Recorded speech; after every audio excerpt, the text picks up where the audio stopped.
Արմանից լուր կա։ Կա, բայց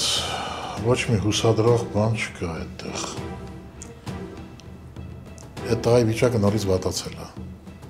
Նորից վերակենդանացման բաժանում է։ Չգիտեմ ոնց ու որտեղից գտնում ես լրպիտ։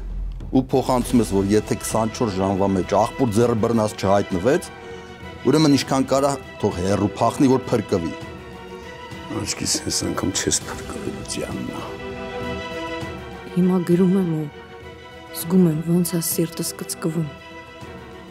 բայց ուսերից էլ մեծ բեռ անգնում։ Պապի այդ գողությունը պապան է արել, բայց ես չեմ կարողացել կանգնեմ դիմացդ ու մատնեմ հորս։ Ես չգիտեմ այսքանից հետո ինչ կլինի, բայց հույս ունեմ, որ գոնե Արմանին կօգնես։ Ծով աչքերի պատճառով այսօր Armenia Premium-ի եթերում